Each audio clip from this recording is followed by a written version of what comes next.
Hello student, मैं हूँ प्रगति प्रिया और आज है आपका लेक्चर नंबर 3 और मैं इस लेक्चर में आपको बताऊंगी gradient, divergence and curl, Gauss divergence theorem के बारे में, स्टोक्स थ्योरम के बारे में और ग्रेडियंट, डाइवर्जेंस, कर्ल जो है इन डिफरेंट कोऑर्डिनेट सिस्टम में क्या क्या होते हैं ये सब मैं बताऊँगी और इसके कुछ एग्जाम्पल भी आपको मैं सॉल्व करवाऊँगी। आपको जैसे कि पिछले क्लास में मैंने बताया था आपको वेक्टर ट्रांसफॉर्मेशन के बारे में, तो वो आपको आई होप कि आपको वो वीडियो समझ में आई होगी। और आज का उसी से रिलेटेड है क्लासिकल मैकेनिक्स का ग्रेडियंट, डाइवर्जेंस, कर्ल, जो कि मैक्सिमम प्रॉब्लम्स में हमको देखने को मिल जाता है। और जो भी बच्चे CSIR नेट का प्रिपरेशन कर रहे हैं, जेस्ट का, गेट का, इवन IIT JAM का, उन सभी बच्चों के लिए ये टॉपिक जो है बहुत ही इम्पोर्टेंट है, रेलिवेंट है। तो हम स्टार्ट करते हैं अपने आज का topic, gradient, divergence and curl. मैं पहले कार्टेशियन कोऑर्डिनेट सिस्टम में ग्रेडियंट, डाइवर्जेंस, कर्ल लिखना सिखाऊंगी। उसके बाद मैं आपको ये स्फेरिकल में एंड देन सिलिंड्रिकल में ग्रेडियंट, डाइवर्जेंस, कर्ल कैसे लिखते हैं। एंड लास्ट में मैं आपको बताऊंगी कि गाउस डाइवर्जेंस थ्योरम क्या है, स्टोक थ्योरम क्या है और उसके कुछ एग्जाम्पल। राइट, तो स्टार्ट करते हैं। कार्टेशियन कोऑर्डिनेट सिस्टम में हम ग्रेडियंट कैसे लिखते हैं। तो जैसे कि पिछले क्लास में मैंने आपको कार्टेशियन कोऑर्डिनेट के बारे में थोड़ा सा रिव्यू दे देती हूँ। पिछले क्लास में मैंने ये बताया था कि कार्टेशियन कोऑर्डिनेट सिस्टम क्या है। ए सेट ऑफ 3 एक्सेस है which are perpendicular to each other and इसके 3 वेरिएबल हैं x, y एंड z। और पोजीशन में इस तरह से लिखते हैं, वेलोसिटी इस तरह से लिखते हैं, x dot x cap, y dot y cap, z dot Z cap and expression इस तरह से लिखते हैं, x double dot x cap plus y double dot y cap, z double dot Z cap. Kinetic energy इस form में लिखते हैं। Short मैं रिव्यू आपको एक जगह कलेक्ट करके लिख रखी हूँ आपके लिए। हाफ एम वी स्क्वायर, तो वी स्क्वायर यहाँ से लिया एक्स डॉट का स्क्वायर, वाई डॉट का स्क्वायर प्लस जेड डॉट का square. And d l equal to, d l a displacement factor, या मतलब कि जब कोई भी ऑब्जेक्ट इस ए पॉइंट से बी पॉइंट पे गया तो उसका डिस्प्लेसमेंट कितना हुआ, तो उसका displacement factor d x x cap, d y Y cap, D Z Z cap. And ये है सरफेस एलिमेंट जो d x d y at z fix है। तो और सरफेस एलिमेंट ऑलवेज आउटवर्ड होता है इनक्लोज्ड सरफेस में and always perpendicular to the surface होता है, परपेंडिकुलर टू द सरफेस। और वॉल्यूम एलिमेंट क्या होता है, d x d y d y d z. अब मेन आता है ग्रेडियंट लिखने के लिए क्या क्या चीज़ का नीड होता है। ये हमारा ग्रेडियंट है, ये डेल है, डेल ऑपरेटर। डेल ऑपरेटर है वेक्टर क्वांटिटी नहीं है, बट ये एक्ट लाइक जो है ना वेक्टर की तरफ बिहेव करता है, बट वेक्टर है नहीं डेल ऑपरेटर। और डेल ऑपरेटर यूज़ करके ही हम ग्रेडियंट, डाइवर्जेंस एंड कर्ल निकालते हैं। राइट, ग्रेडियंट का मतलब होता है कि ये क्या बताता है कि किस डायरेक्शन में मैक्सिमम चेंज मिल रहा है। It is tell us about in which direction is maximum change. ठीक है, तो डेल ऑपरेटर ये है, del by del x i cap in Cartesian coordinate system में, del by del x i cap plus del by del y j cap plus del by del z k cap. Right, और अब इसका जब मैं भी मान लो कि कोई एक स्केलर क्वांटिटी है, कोई स्केलर फील्ड है, तब जब उसके साथ मैं डॉट प्रोडक्ट करूँगी डेल डॉट प्रोडक्ट ऑफ इस स्केलर फील्ड को, तो पता है क्या, तब ये क्या आता है, ये डेल बाय डेल एक्स भी i cap plus del by del y j cap plus del भी डेल जेड के कैप। जब इसके साथ डॉट प्रोडक्ट करोगे तो ये आएगा रिजल्ट। एंड ये क्या बताता है, maximum change in which direction को ये बताता है ग्रेडियंट आपका। ये रहा आपका कार्टेशियन कोऑर्डिनेट सिस्टम है। अब मैं बताऊँगी डाइवर्जेंस क्या होता है। अगर यही कोई आपके पास ए वेक्टर दे रखा है, वेक्टर फील्ड दे रखा है, तब इसका डेल ऑपरेटर के साथ डॉट प्रोडक्ट करते हैं, scalar dot product, del dot A vector के साथ स्केलर प्रोडक्ट करते हैं तो डाइवर्जेंस आता है, डाइवर्जेंस मुझे मिलता है। ठीक है, डेल ऑपरेटर क्या है, del by del x cap, del by del Y Y cap plus del by del Z Z cap. अब इसका जब डॉट प्रोडक्ट करूँगी मैं तो क्या होगा, ये ए का वेक्टर ए का मैं जनरल फॉर्म लिखती हूँ। कार्टेशियन कोऑर्डिनेट सिस्टम में क्या होता है, ए x x cap, A Y Y cap plus A Z Z cap. Right, तो अब जब इसका मैं डॉट प्रोडक्ट करूँगी डेल ए का डेल का ए के साथ, तो क्या होगा, ये आपका डेल दे रखा है, ये ए वेक्टर फील्ड है। तो जब इसका डॉट प्रोडक्ट करूँगी del by del x, A x cap क्या हो जाएगा, 1 हो जाएगा। फिर डेल वाई वाई क्योंकि अदर क्वांटिटी जो है प्रोडक्ट करने के बाद जैसे एक्स का वाई के साथ करेंगे, एक्स का जेड के साथ करेंगे तो वो ज़ीरो आ जाएगा डॉट प्रोडक्ट में। ये आपको मैं अच्छे से बताई थी कि जैसे क्या कि अगर एक्स कैप और एक्स कैप है 1 होगा, y cap dot product scalar dot product 1 होगा and z cap dot Z cap equal to 1 होगा। क्यों होगा 1? क्योंकि ये जो है ये क्या बनाएगा, ये यूनिट वेक्टर है, इसका मैग्नीट्यूड का स्क्वायर, मैग्नीट्यूड होगा का स्क्वायर इंटू कॉस होगा ना, ये 0 डिग्री आ जाएगा, इसका मैग्नीट्यूड क्या हो जाएगा 1 होगा, इसलिए 1 आता है। अगर इसी तरह से एक्स को वाई के साथ करेंगे तो ये 0 आ जाएगा, ठीक है। या फिर वाई को एक्स के साथ करेंगे, जो एक्स का जेड के साथ करेंगे तो 0 होगा। क्यों होगा? क्योंकि इसके बीच में 90 डिग्री का एंगल बनेगा, इसका मैग्नीट्यूड लेंगे तो 1 एंड ये कॉस 180 डिग्री क्या होगा, सॉरी 190 डिग्री क्या होगा 0 होगा, इसलिए 0 आता है, राइट। सो आते हैं हम अपने इसी पॉइंट पे। तो इसलिए एक्स के साथ ही मतलब ये डॉट प्रोडक्ट करूँगी, मल्टीप्लाई करूँगी तो del A x by del x हो जाएगा एंड ये del A y by del y हो जाएगा, del A z by del z हो जाएगा। और ये हमारा है divergence of vector field in what, in Cartesian coordinate system. फिर मैं कर्ल आपको लिखना सिखाती हूँ। इससे पहले मैं एक छोटा सा पॉइंट बताती हूँ आपको कि किसी भी वेक्टर का डाइवर्जेंस अगर पॉजिटिव आता है तो इसका मतलब वो सोर्स है। अगर किसी भी वेक्टर फील्ड का डाइवर्जेंस नेगेटिव आता है तो इसका मतलब वो क्या है, वो सिंक है। अगर किसी भी वेक्टर का डाइवर्जेंस 0 आता है तो इसका मतलब ये है कि वो ना ही सोर्स है और ना ही सिंक है, राइट। फिर मैं आपको कर्ल के बारे में बताती हूँ, राइट। कर्ल क्या होता है? कर्ल सिंपली कुछ नहीं, क्रॉस प्रोडक्ट होता है, वेक्टर क्रॉस प्रोडक्ट होता है डेल का वेक्टर ए के साथ। वेक्टर ए ही है कार्टेशियन कोऑर्डिनेट सिस्टम में, इस फॉर्म में ए x i cap, A Y j cap, A Z k cap, okay. और उसको फिर मैं क्या की, इसका ये होता है कार्टेशियन कोऑर्डिनेट सिस्टम में कि आई जे के को ऊपर लिख दो, i cap j cap k cap, और डेल्टा ऑपरेटर होता है, क्या होता है ना, del by del x cap, del by del y cap, del z by z cap. तो इसके अलॉन्ग में एक्स मतलब आई के along del by del x लिखा, जे के along del by del y लिखा और k along del by del z लिखा। उसी तरह से ए के लिए लिखे ए एक्स ए वाई ए जेड, राइट। ये सिंपल है, ये आपको बहुत ही सिंपल है। पहले लिखते हैं डेल का कंपोनेंट, उसके बाद वेक्टर का कंपोनेंट लिखते हैं, राइट।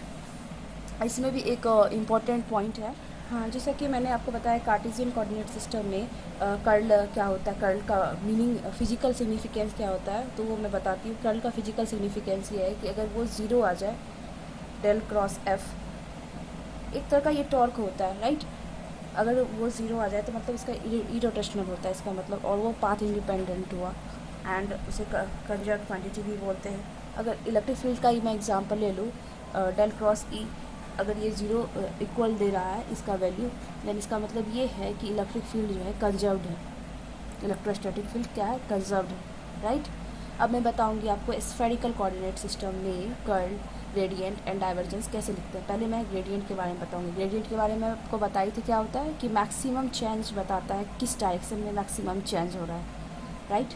तो स्फेरिकल कोऑर्डिनेट में पहले मैं सिंपल सा बेसिक सा ये वाला आपको मैं पहले भी बता चुकी हूँ, फिर भी आप देख सकते हो, एक बार रिव्यू ले सकते हो कि इसका कोऑर्डिनेट सिस्टम है set of 3 axes and perpendicular to each other and इसका वेरिएबल क्या है, आर थीटा फाई। आर का रेंज 0 टू इन्फिनिटी, थीटा का range 0 to pi and phi का रेंज 0 टू 2 पाई। ये रेंज आपको तब अब काम आएगा जब आप वॉल्यूम इंटीग्रल निकालोगे या सरफेस इंटीग्रल निकालोगे स्फेरिकल कोऑर्डिनेट सिस्टम में, तब ये आपको रेंज बहुत ही काम पाएगा, इंपॉर्टेंट होगा। मतलब अकॉर्डिंग टू क्वेश्चंस आप वो जो है आप रेंज को लिख सकते हो, लेकिन थीटा का रेंज हमेशा 0 टू पाई रहेगा और फाई का रेंज 0 टू 2 पाई रहेगा।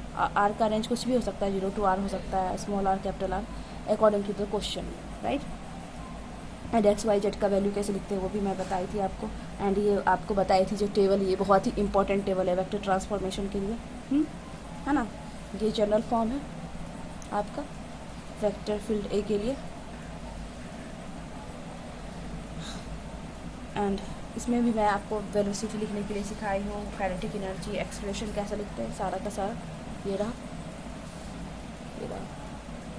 Velocity r dot are cap plus r theta dot theta cap plus are sine theta phi dot phi cap, and kinetic energy half M B square, इसी का भी square कर दिया मैंने। वेलोसिटी का तो ये निकल के आर डॉट का square plus r square theta dot square half है मल्टीप्लाई में, plus r square sine square theta into phi dot square, and expression ये है। ग्रेडियंट अब मैं अपने मेन डिस्कशन पे आती हूँ। ग्रेडियंट कैसे निकालेंगे किसी भी कोऑर्डिनेट से, किसी भी मतलब स्फेरिकल कोऑर्डिनेट सिस्टम में ग्रेडियंट कैसे निकालूंगी। डेल्टा, ये डेल जो है जो कि बिहेव लाइक वेक्टर क्वांटिटी की तरह करता है, बट है नहीं, राइट। इसमें स्फेरिकल कोऑर्डिनेट सिस्टम में हम डेल को कैसे लिखते हैं, डेल ऑपरेटर को del Y del are cap plus del upon del theta cap plus del upon del phi cap. Okay, अगर भी जो है ना, यहाँ जो भी है अगर स्केलर क्वांटिटी है तो स्फेरिकल में हम ग्रेडियंट कैसे लिखेंगे, देखो कैसे, बहुत ही सिंपल है। Del V by del R into R cap plus 1 by R, यहाँ पे 1 बाय आर आ जाएगा, डॉट इंटू में del by del theta V theta cap, del V by del theta cap plus R upon 1 upon R sine theta into del V by del phi cap, इस तरह से। And divergence कैसे लिखेंगे हम spherical coordinate system में, अगर ए vector quantity है then इसका डॉट प्रोडक्ट लूँगी मैं तो वो डाइवर्जेंस आएगा, ठीक है। इसका डॉट प्रोडक्ट लूँगी तो ये डाइवर्जेंस लिखने का ये तरीका है, ये आपको याद रखना पड़ेगा divergence. Okay, spherical coordinate system में डाइवर्जेंस कैसे लिखते हैं, 1 by R square into del by del R square A R, A R क्या है, coefficient of R cap, and plus 1 by R sine theta into del by del theta, यानी derivative है, into में sine theta A theta, ये bracket में bracket वाला term, plus 1 upon R sine theta into del by del phi A phi. Okay, ये divergence है। और curl कैसे लिखूँगी मैं स्फेरिकल कोऑर्डिनेट सिस्टम में, कर्ल इक्वल टू हो जाएगा आपका ये डिटर्मिनेंट बना लोगे आप, एंड ऊपर अपर फर्स्ट रो में क्या लिखोगे, R cap R theta cap R sine theta phi cap. Okay, and del by del R and del by del theta, ये आपका डेल ऑपरेटर का है, कोफिशिएंट आर कैप के अलॉन्ग थीटा कैप के along phi cap के along, del by del R del by del theta del by del phi A R, ये आपका है किसका कंपोनेंट, ए का कंपोनेंट, लेकिन इसमें कुछ चेंजेस है, A R into R A theta into R sine theta A phi होगा। और इसको मैं लिखने का एक शॉर्ट ट्रिक बताती हूँ कि मतलब अगर आपको डिस्प्लेसमेंट वेक्टर पता है तो आप जो है ना ये आराम से ग्रेडियंट, डाइवर्जेंस और कर्ल लिख सकते हो स्फेरिकल कोऑर्डिनेट सिस्टम, अगर रियल वेक्टर पता है displacement vector. Displacement vector spherical coordinate system में क्या होता है, D R cap plus are sine theta, क्या होता है R D theta theta cap plus are sine theta phi cap, ये होता है आपका डिस्प्लेसमेंट वेक्टर। ये अगर याद है ना तो आप आराम से लिख सकते हो इसका डाइवर्जेंस कर्ल ग्रेडियंट, यानी कि फर्स्ट टर्म जो है आर है तो ग्रेडियंट में तो कोई भी टर्म आगे आर नहीं आ रहा है, बट डाइवर्जेंस में आर मतलब 1 बाय आर स्क्वायर, आई यहाँ पे भी आर स्क्वायर मल्टीप्लाई में आ रहा है, एंड सेकेंड टर्म में 1 upon R sine theta into में साइन थीटा भी आ रहा है इसका डेरिवेटिव लेने के बाद, डेरिवेटिव लेके इस तरह से ये आप रख सकते हो यार। एंड ये आप कर्ल है स्फेरिकल कोऑर्डिनेट सिस्टम में। ओके, अब मैं बताती हूँ आपको सिलिंड्रिकल कोऑर्डिनेट सिस्टम में ग्रेडियंट, डाइवर्जेंस और कर्ल कैसे लिखते हैं। अब मैं बताऊंगी कि सिलिंड्रिकल कोऑर्डिनेट सिस्टम में आप ग्रेडियंट, डाइवर्जेंस, कर्ल कैसे लिखोगे। सिलिंड्रिकल कोऑर्डिनेट सिस्टम का मैं थोड़ा सा ये बना दी हूँ कोऑर्डिनेट सिस्टम, इसके variable R, phi and Z है जो कि परपेंडिकुलर टू ईच अदर है, और एक्स वाई जेड का वैल्यू कैसे निकाली थी मैं ये भी बता दिया। डिस्प्लेसमेंट वेक्टर ये है, ये भी इंपॉर्टेंट है, याद रखना आपका डी आर कैप होता है इसका, plus R D phi cap plus D Z cap and D भी जस्ट मल्टीप्लाई करते इसका D R D phi D Z. Range जिसमें क्या होता है सिलिंड्रिकल कोऑर्डिनेट सिस्टम का, आर का, फाई का, जेड का, आर का रेंज 0 टू इन्फिनिटी होता है, फाई का 0 टू 2 पाई एंड जेड का minus infinity to plus infinity. And इसमें पोजीशन वेक्टर कैसे लिखते हैं, are cap and velocity this 1 D R by D T, R cap R dot are cap plus R phi dot phi cap, ये dot है and ये phi cap है, plus Z dot Z cap.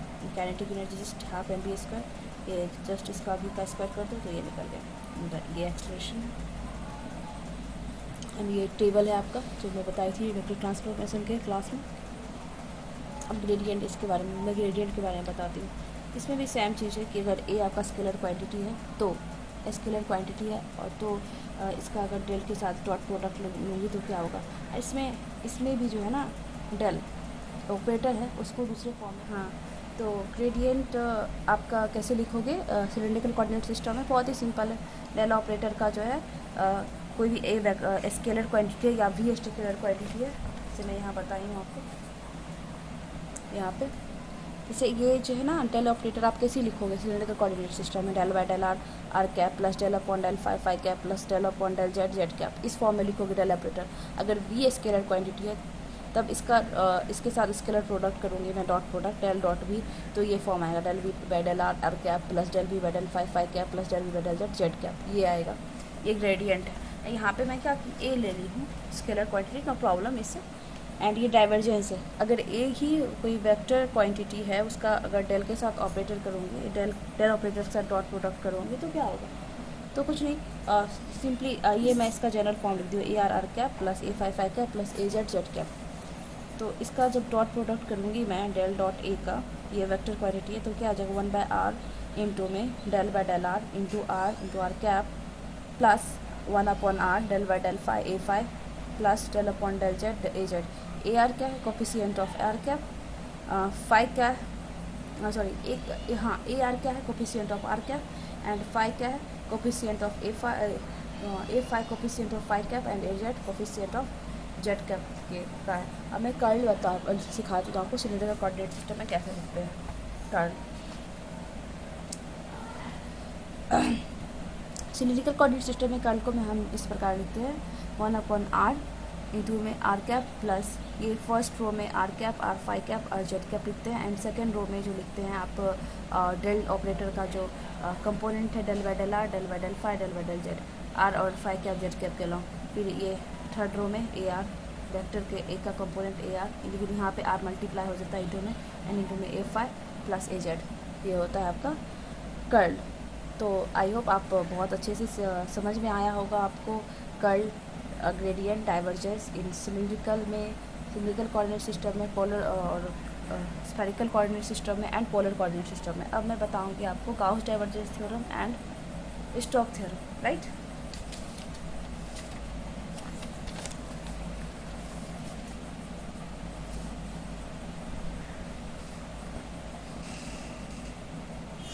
Gauss divergence theorem क्या होता है, ये कुछ भी नहीं, मतलब ये जो गाउस डाइवर्जेंस थ्योरम होता है कि अगर कोई भी आपके पास वेक्टर फील्ड दे रखा है तो ओवर आप क्लोज सरफेस में, उसका क्लोज सरफेस इंटीग्रल है, तो आप उसको जो है ना आप वॉल्यूम इंटीग्रल में चेंज कर सकते हो, डाइवर्जेंस ऑफ वॉल्यूम इंटीग्रल में चेंज कर सकते हो। उसका क्या डेफिनेशन है, close surface integral of a vector field is equal to the volume integral of divergence of that field, right. अगर कोई भी वेक्टर फील्ड दे रखा है क्लोज सरफेस में, ठीक है, क्लोज सरफेस में, तो आप उसको चेंज कर सकते हो उस divergence of that field volume integral of, मतलब वॉल्यूम इंटीग्रल में उसको चेंज कर सकते हो। क्लोज सरफेस इंटीग्रल को सिंपली क्या, क्लोज सरफेस इंटीग्रल को वॉल्यूम इंटीग्रल में चेंज कर सकते हो गाउस डाइवर्जेंस थ्योरम में। और ये क्या, ये आपका है डाइवर्जेंस ऑफ ए, जो कि आप पढ़ा था किसमें, तीनों कोऑर्डिनेट सिस्टम में, कार्टेशियन में, स्फेरिकल में और सिलिंड्रिकल में। अब ये डिपेंड करता है कि आपको किस फॉर्म में दे रखा है, तो आप उस फॉर्म में डाइवर्जेंस निकाल लोगे। इसलिए अगर कार्टेशियन में दे रखा है तो कार्टेशियन में निकालोगे, स्फेरिकल में दे रखा है तो स्फेरिकल में निकालोगे। सिंपली मैं यहाँ पे कार्टेशियन वाला एक मैं एग्जांपल लेती हूँ, आपको एक एग्जांपल के थ्रू समझाने का कोशिश करती हूँ।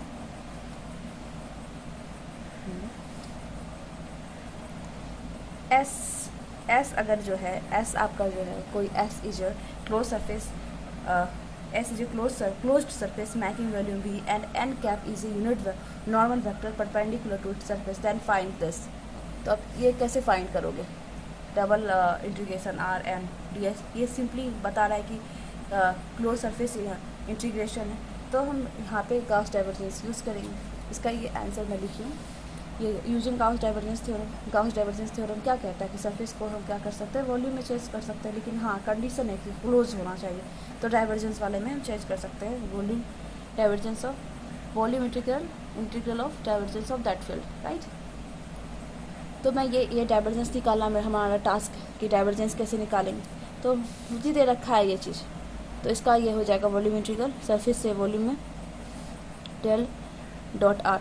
आर क्या है, आर यू आपका पोजीशन वेक्टर है। पोजीशन वेक्टर को हम कैसे लिखते हैं, X x cap plus Y Y cap plus Z Z Z Z cap. अब इसका डॉट प्रोडक्ट लूँगी तो क्या होगा, ये डेल ऑपरेटर ये होता है del Y del X x cap plus del Y Y cap plus del Z Y del Y del Z Z cap. जब इसका डॉट प्रोडक्ट लूँगी तो ये हो जाएगा ये डेल का इसके साथ करूँगी एक्स डॉट एक्स, तो x cap dot x cap 1 हो जाएगा। इसका एक्स का एक्स के रिस्पेक्ट में डिफ्रेंसिएशन करूँगी तो 1 आएगा, ठीक है। इसका भी 1 आएगा, इसका भी 1 आएगा। डेल उसी तरह से वाई का वाई के रिस्पेक्ट में डिफ्रेंसिएशन करूँगी तो 1 आएगा। वाई कैप क्या होता है, 1 होता है। उसी तरह से डेल जेड का जेड के रिस्पेक्ट में डिफ्रेंसिएशन करूँगी, जेड का डेल जेड के रिस्पेक्ट में डिफ्रेंसिएशन करूँगी तो क्या होगा, 1 आएगा। एंड जेड और जेड का डॉट क्या हो जाएगा, 1 हो जाएगा। 1 + 1 + 1 ये क्या हुआ, 3 हो गया, यानी ये 3। एंड इस इक्वेशन में जैसे ही पुट करूँगी मैं तो क्या हो जाएगा 3, और इसका वॉल्यूम इंटीग्रल तो ये डी भी है तो ये भी के वी में चेंज हो गया 3D। इसका आंसर क्या हो जाएगा 3D। यानी कि S is a close surface making volume V and N cap is a unit normal vector perpendicular to surface then find. तो ये हो जाएगा आपका डबल इंटीग्रेशन, यानी सरफेस इंटीग्रल किसके बराबर हो जाएगा, 3B के बराबर हो जाएगा। ओके अब मैं बताती हूँ आपका स्टोक्स थ्योरम।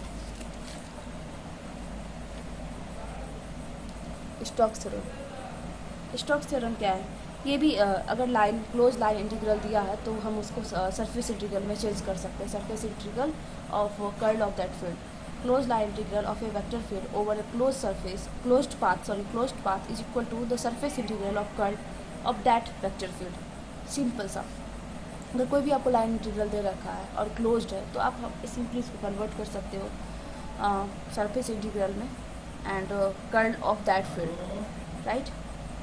आई होप आपको ये बहुत अच्छे से समझ में आया होगा जो मैं बताई आपको। ग्रेडियंट डाइवर्जेंस, कर्ल ग्रेडियंट कैसे निकालते हैं, डाइवर्जेंस कैसे निकालते हैं, कर्ल कैसे निकालते हैं डिफरेंट कोऑर्डिनेट सिस्टम में। गाउस डाइवर्जेंस थ्योरम को के बारे में मैं आपको बताया, उसका एक एग्जाम्पल मैंने आपको समझाया, सॉल्व करवाया। एंड स्टॉक लास्ट में मैं आपको स्टोक्स थ्योरम बताई हूँ। आई होप ये आपको बहुत अच्छे से समझ में आया होगा। अगर वीडियो आपको अच्छी लगी हो, लेक्चर समझ में आया हो तो आप वीडियो को ज़रूर लाइक करें, सब्सक्राइब करें और दोस्तों के साथ शेयर करें। Thank you so much. अगर इससे रिगार्डिंग अगर कोई भी प्रॉब्लम हो, डाउट हो तो आप प्लीज़ पूछें, प्लीज़ कमेंट सेक्शन में आप पूछ सकते हैं। मैं कोशिश करूँगी कि उस डाउट को जल्द से जल्द रिजॉल्व करूँ। And thank you so much.